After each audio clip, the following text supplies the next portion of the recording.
Hello, everyone. Please get seated for our next panel. And let's get interactive, because it's been a long day. I know you might be tired, and promise, it's a complicated panel, but we will make it simple for you guys. Who here has been confused about the regulation in crypto? Put your hands up. OK, if you haven't, I know you're lying. But luckily, our speakers are not. They're not confused. They're specializing in crypto regulation, and hopefully we'll make it clear for you guys as well. So speaking today, we have Marc Taverner, CEO and co-founder of Xerov, with 30 years of experience in tech industry.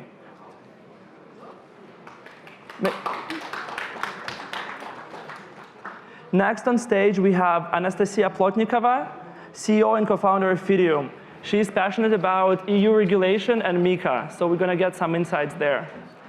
And of course, our panel would not be complete without a lawyer on stage. We have Jacqueline Watts, a director of a city law firm. Jacqueline. And the last but not least, we have Wayne Green, a co-founder of Engelbert, with a deep background in asset management and financial promotions. Woo.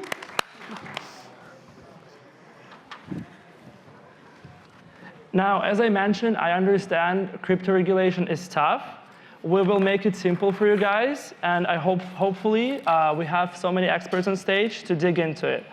Now, Anastasija, you have been focusing a lot on EU regulation in specific and MiCA in general, right? We would like to dig into the EU and what do we have upcoming in MiCA. MiCA 2 is on the way. How is it going to affect us, if at all? So, my interest in MiCA and why I'm so passionate about it is how it is going to affect each and every one of us, regulators, founders, and actual users. My background, I was an ex-law enforcer, and then I joined eFland and then became Aave. I understand what crypto can do at its best and also at its worst. And having this MiCA regulatory regime in Europe, on the one hand, fantastic. Harmonized, 27 countries, now we can do business. Then we see, oh my God, the cost can be hundreds of thousands or in millions. And then post-MiCA, essentially January next year, what will happen with DeFi and capital deployment into that? Because we have asset that equals the same asset. Let's take USDC, stablecoins, liquidity pools. And then what will happen? Because regulation didn't touch upon the whole of DeFi. And we were so happy when they said, you know, DeFi stays unregulated, but DeFi interacts heavily, again, through bridges and liquidity and stablecoins and users. It's essentially linked to centralized and then regulated entities. How we're going to manage that? How we're going to deal with travel rule? So I'm very passionate in the sense that there are ways how centralized and well-funded entities will comply with MiCA, will protect the users, investors, the integrity of markets will be there. But then the DeFi users, essentially, we're abandoning them. We're abandoning the integral part of the whole crypto industry. And what I see is essential to do post-MiCA in order to have MiCA 2 that is much more coherent than essentially the MiFID regulation. We need to be so active in speaking to the national regulators as well as European regulators on how we want to see it. Because they understand technology, but only in a very, very limited scope. Because crypto doesn't see any borders. And yes, it's a cliche, but this is true. And let's take, for example, the stablecoin regime. Right now, we have Circle, USDC, euro that's regulated, and the total volume of trading was less than 100 million. If we compare it to USDT or USDC that is not euro, that's in billion. So there is so much to do, and I think it will be up to each and every one of us, users and builders and founders, to actually do something about it. So the next package of regulation will be much more beneficial for us. Right. Anastasija, you mentioned how MiCA is abandoning everyday users. Me working in an accelerator by Cointelegraph, I see a lot of founders being confused about the regulation, not having clear guidance, and not understanding MiCA. I know that Marc here is focusing on MiCA as well. He's based in Switzerland, working with the EU law. What do you think the founders should do? How can they adapt to MiCA in specific? So don't do it. Just don't do it. No, I'm joking. Look, were I doing it all over again? We started a business based in Switzerland because since 2018, there's been a pretty clear framework there. but what I would consider these days, were I doing it all over again, would be, how do you start? What's the nucleus? Where is your business at? And think about where the countries are starting from and where the regulators are starting from. So, what do I mean by that? Let's unpack that just a little. If your business is net new and you want to list a token, and your aspirations are to build a business that is going to create a token of some description, my suggestion would be you could do worse than look to one of the 30 countries, so the 27, plus the 3 additional members that make up those 30 countries in Europe, and look to MiCA. Because MiCA does indeed provide a framework that you can work to. You can create a white paper if you think you're going to build a project over $1 million, and that white paper then allows you to interface with the regulator, and one would hope be allowed to, under MiCA, operate across 30 countries and address a population of 500 million people. That's quite appealing. Or if you're under $1 million, then you can get going in a very light touch way. But what I would suggest you do when you think about your stage of business is consider if you already have a business which is ongoing. Because if you do have a business which is trading, and you have revenues, you have staff, you have costs, thinking about which regulation, which geography you want to target is critical. Because if you are going to try and trade with the European Economic Activity Area, those 30 countries, then you will need to be compliant with MiCA in some way, shape, or form. Your operating cost will increase. You will need to put extra admin in, and you will need to report on a very frequent basis about things which are not just business plan compliance, but also environmental impact. Are you mining? Are you considered bad because you're mining, for example? What I would think about when you look at regulation and geographies is equal to your business. Think about the start point. What is the nucleus? What is the DNA of that geography? And very briefly, what I mean by that is Europe is largely about protectionism. So the regulator in Europe looks at protecting citizens, which is great, but also looks at protecting markets. So the start point in Europe is about how do we protect? Whereas the start point in Switzerland, where we're based, is how do we seize an opportunity? How does Switzerland create an opportunity? And I'll give you just an example on a timeline. MiCA, which I was working on very intimately from 2019, has taken arguably 5 years, 5.5 years to get to this point.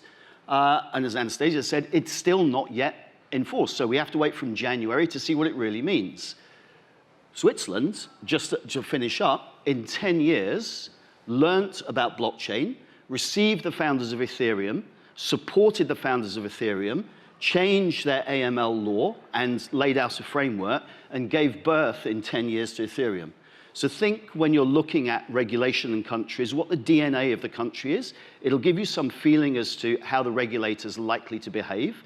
And then, you make your pick as to where it is you think you'd like to be and where it is you think you could work. Thank you, Marc, for the overview, and let's continue digging into how crypto businesses are adapting to crypto regulation across different jurisdictions.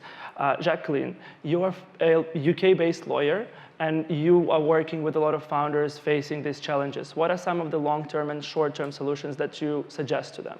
So I think it's remembering that it's not just about financial regulation. There's multiple regulators in the UK who are interested in crypto and crypto assets. So a lot today we're going to be speaking about the FCA and about the financial regulations, but just not losing sight the fact that this sits within the English legal system, and so we've still got consumer protection legislation to comply with, still need to comply with data protection principles, still need to be looking at Competition and Markets Authority, the Gambling Commission. So it's also looking not just blinkered at the financial community. And I think in the shorter term, things that founders can do is look at sandboxing. So the UK has just opened up the digital security sandbox, which is being run by the FCA and the Bank of England, and are open to trying to work with founders and innovators to see how they can fit within the regulatory framework in the UK and try and drive that forward. Right, thank you. Let's dig into the UK-specific regulation. Wayne here have led a FCA-approved business for some time now, based in the UK, and has worked closely with a lot of founders as well, particularly crypto firms trying to enter the UK market. How do you talk to them? What advice do you give them? So I think the first most key piece of advice I would give any firm looking at the UK, and in fact any regulatory environment, actually is to can give it good consideration very early on. So some of the biggest mistakes that we see, I think, are to make the assumption that regulation is perhaps a registration process or a form-filling exercise or a tick box piece of work that can happen after you've built the product and taken it to market even. Whereas actually, if you get in there really early, then you can make sure that the regulatory requirements are built into your strategy and to your costings. And so what you don't want to have shocks at late stage and find you have to go backwards again and start to rebuild the product. The second reason why I think it's good to get in there early is, particularly in the UK regulator regulates conduct as opposed to activities.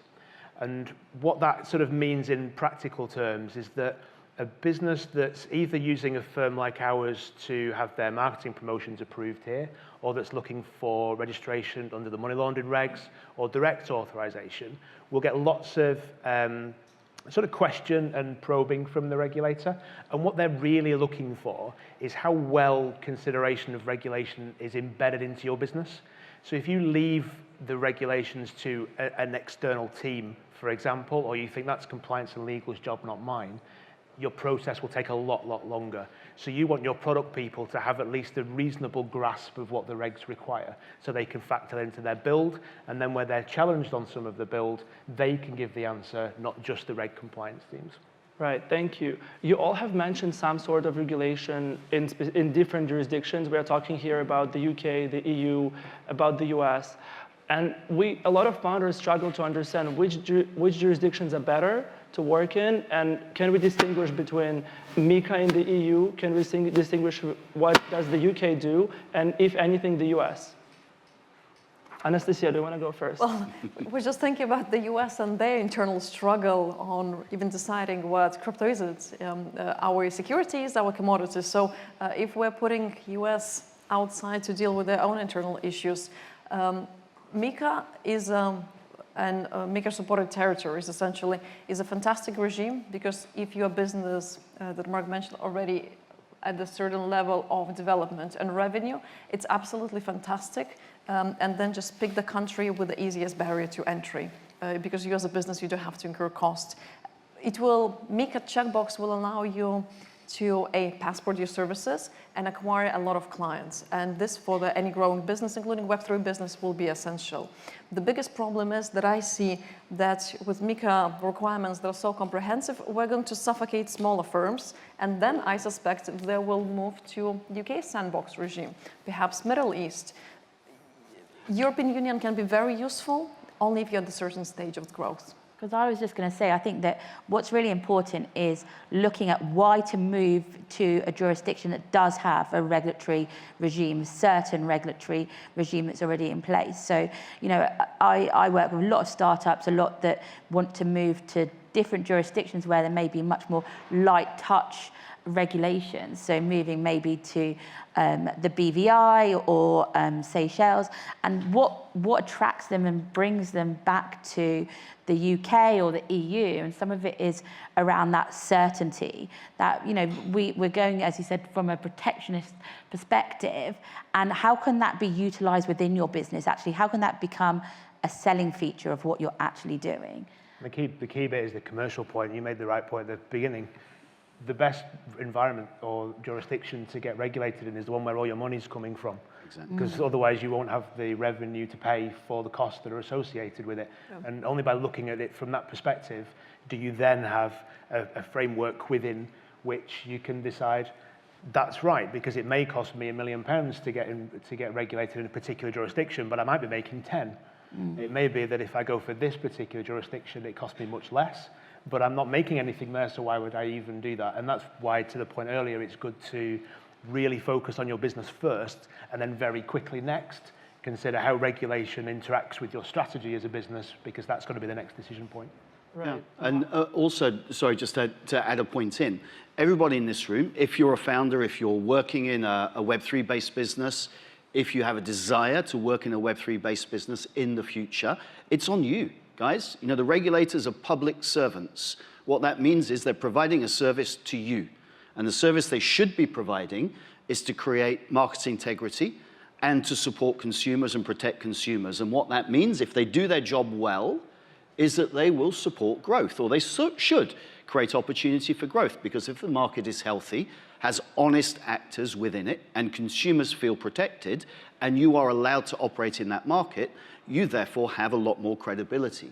But the regulators will only do what you tell them to do. So it's on you guys to get involved with your local trade association, with your representative.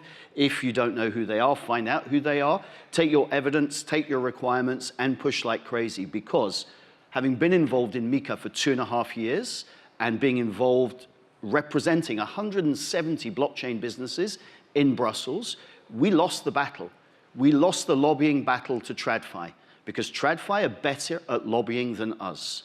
So it's on all of you in this building, in this industry, to frankly get up off your backsides and to make change happen, because no one's going to do it for you, and all you will end up doing is complaining later on about how the rules have been foisted on you.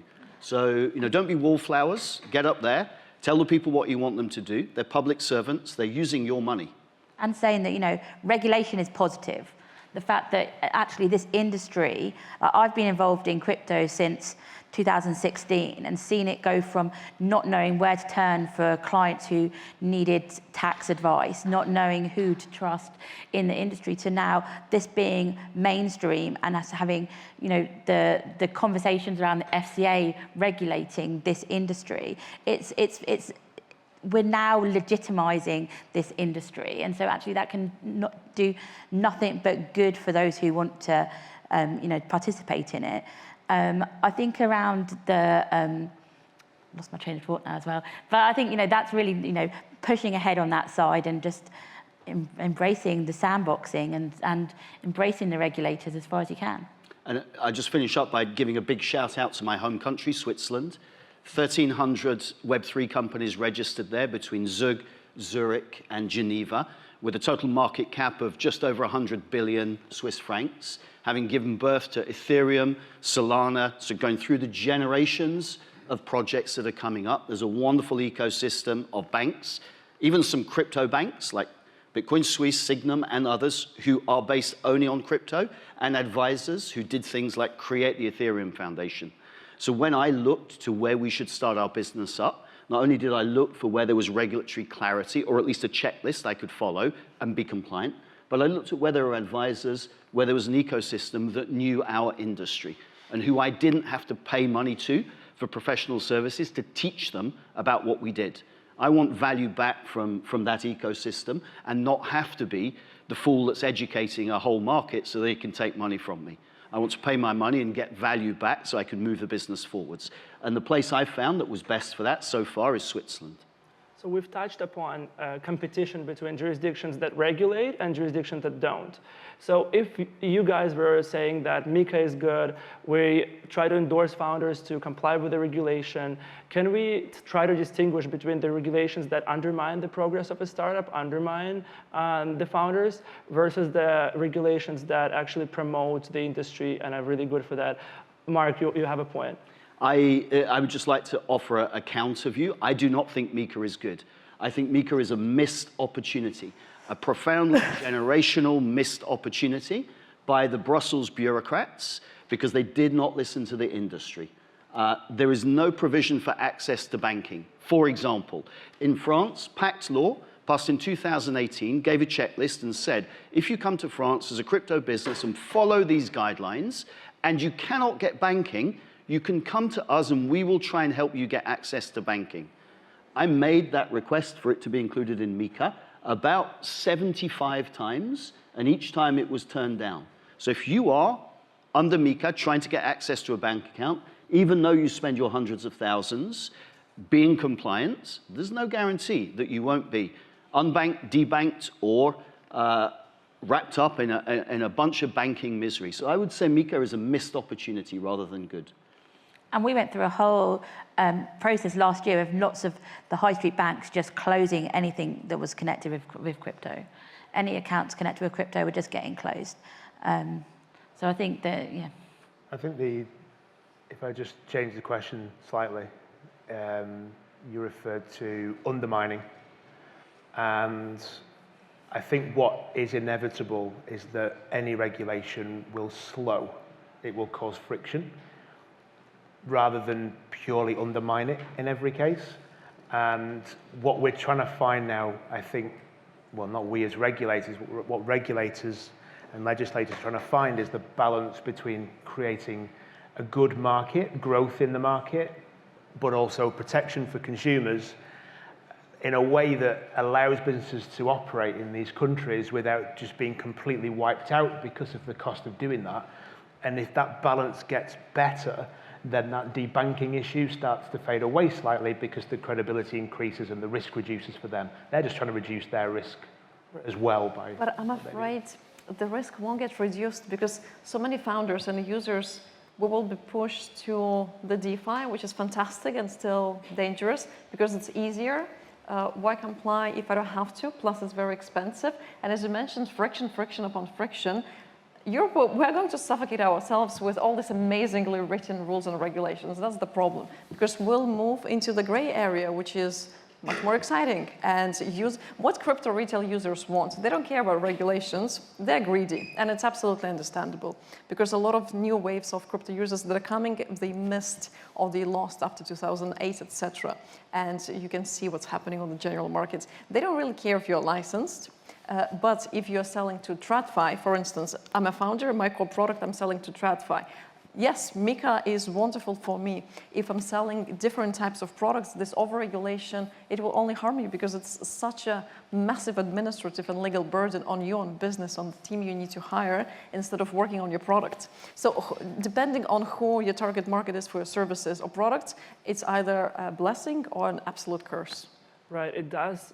It is a burden on businesses. You said it doesn't matter for the consumer, but don't you think that crypto regulation actually boosts confidence in that jurisdiction for consumers? Do we see consumers leaving Dubai and coming to the EU because of MiCA, or are we seeing the opposite?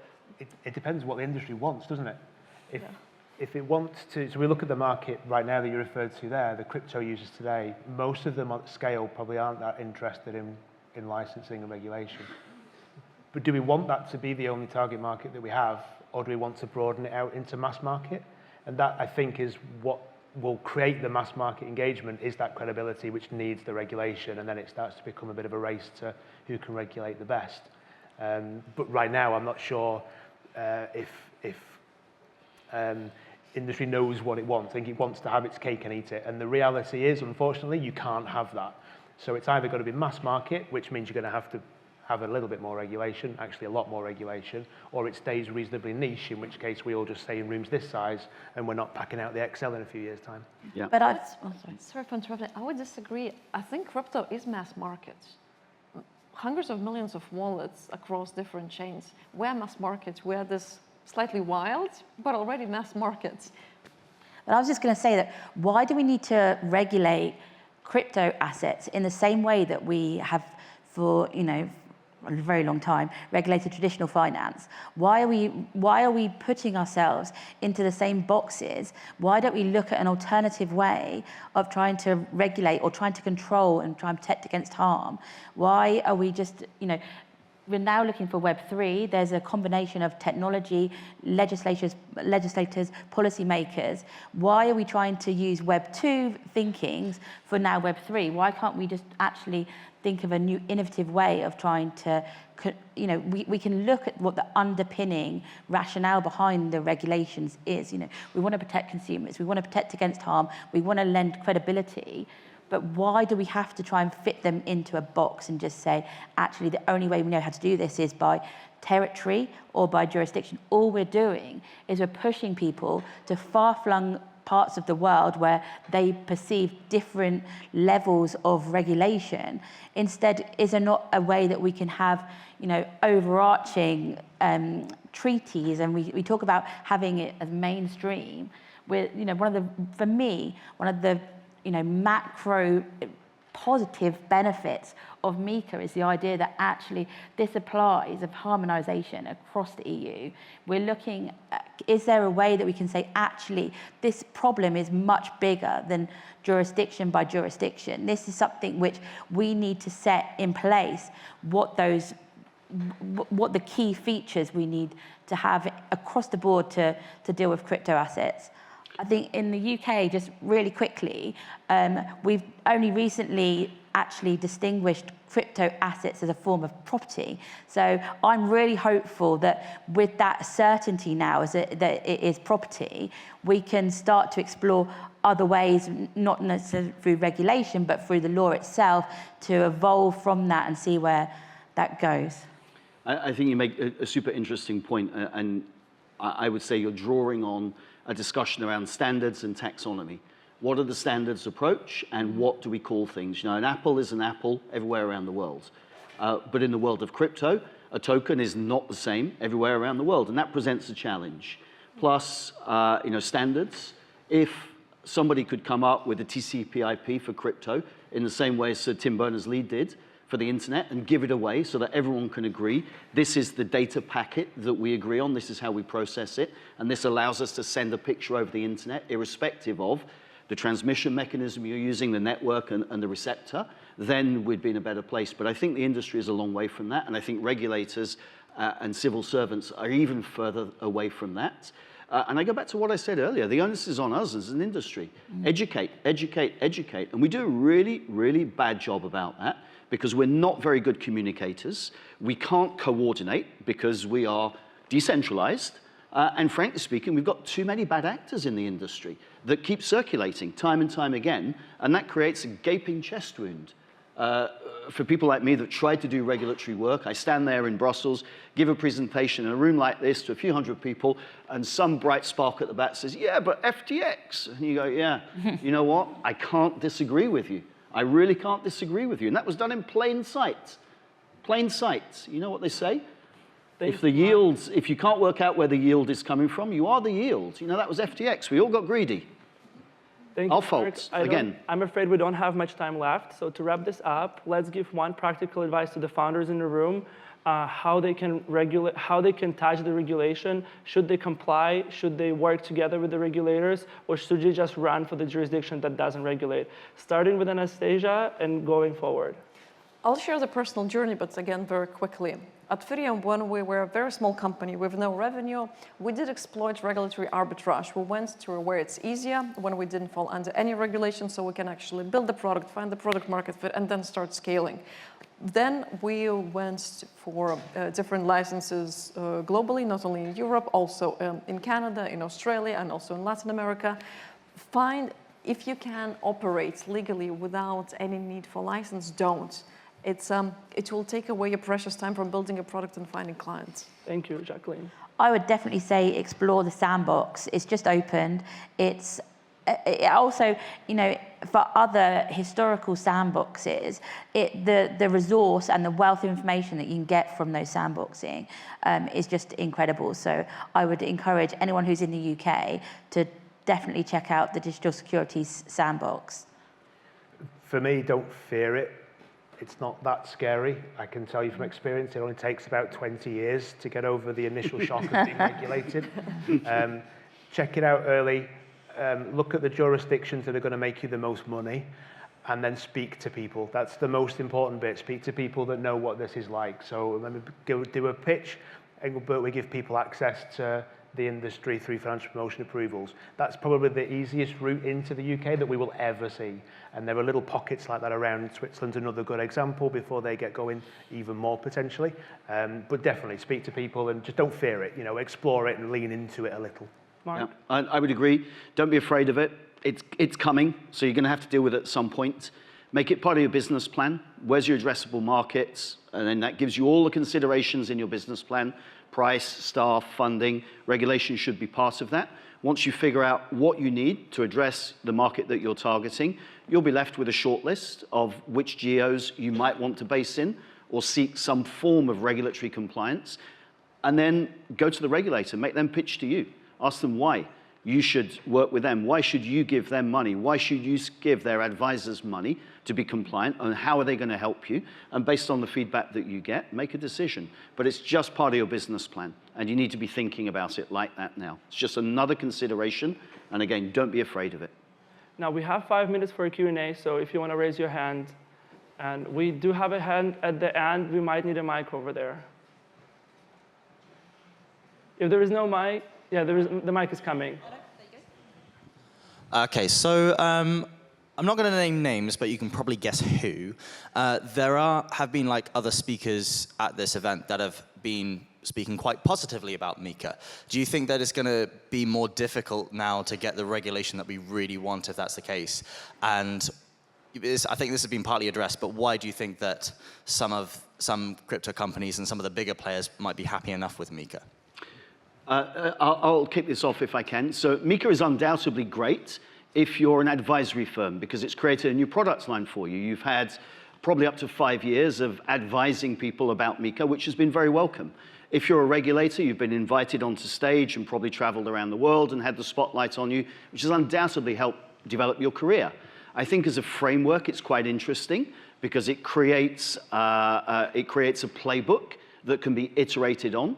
And if you're a large player, if you're, for example, a traditional financial institution, MiCA is brilliant because it gives you credibility and a license to operate in a market that probably you don't have the technical skills for, but immediately, so you can consider trying to make money, because there is no obligation on a traditional finance player to prove that they have the technical competence, because they have the financial competence. But if you are an existing player waiting for guidance about how you become MiCA compliant next January, you are stuck in limbo. If you're a startup, as I said, then it gives you a good roadmap, particularly if you want to launch a token, to understand how you put together a white paper. And if you're doing that under €1 million, it gives you some latitude to operate. But if you're an established player, like a crypto asset service provider, I don't think MiCA is a good thing. And finally, I would just say that the regulators, in my personal opinion, around MiCA, have decided who the kingmakers on stablecoins, or they have become the kingmakers around stablecoins. Because Tether are at, what is it, 180 billion US dollars market cap, according to CoinMarketCap, about 4 or 5 days ago, is not going to be able to be touched in Europe at the moment. So those two organizations that have got their EMI license, I think from July of this year, potentially are going to benefit from that if Tether is untouchable by CASPs, exchanges, European citizens, and providers like ours who service European citizens. So there's some of the reasons why I think I have a negative view about MiCA. For certain market participants, it's good.